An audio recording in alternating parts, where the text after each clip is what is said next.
Hello, let me tell you Tola's story. Tola has been married to Kunle for about 15 years.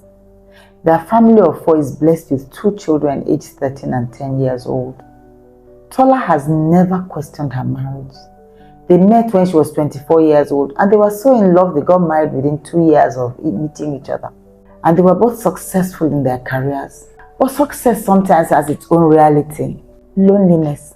At church and at other social gatherings, Tola and Kunle were the toast of their friends and their colleagues. Younger ladies secretly admiring her for her station in life. Nice, successful job, loving husband, beautiful children. Who would not crave for that? Only those who know that sometimes success has its own reality. Loneliness.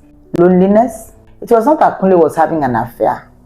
Their successes were making their conversations shorter. Their affection was not so palpable any longer. Laughter became reserved for audiences. They had become 2 people whose only conversation was restricted to how to beat the next boardroom strategy amongst their work colleagues. They just lived in the same house. On that day, Tola was in the kitchen making herself some cereal when the email popped up on her phone. You know the way emails pop up on our phones. Her entire face lit up.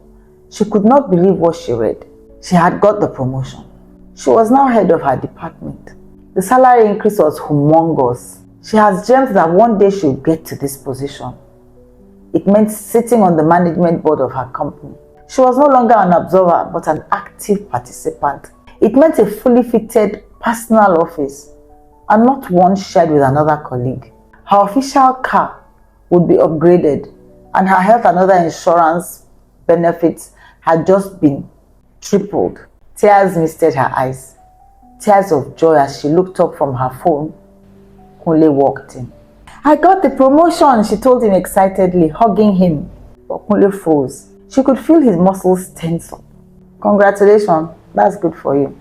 His voice was flat as he moved towards the refrigerator to get himself something. He moved himself out of her embrace gently. Tola stood there stunned. As she slowly let herself into a chair, she asked herself why he behaved that way. Was he angry? Was he jealous? A thought entered her mind. She should learn not to cast her pearls to swine. Kunle had showed her who was the swine. She stopped sharing happy moments with him. But you know, Tola did not want to leave her marriage, and she still does not want to leave her marriage. She wants her marriage back.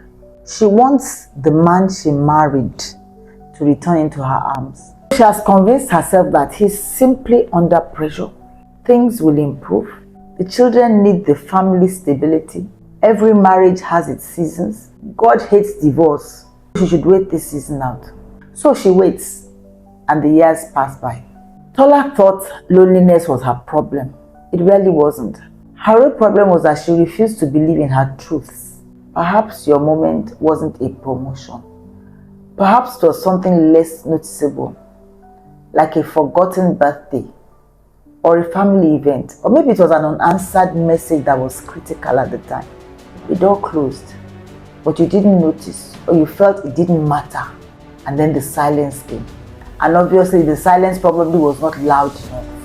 If Tola's story feels familiar, join me in the next part as we discover the true cost of silence.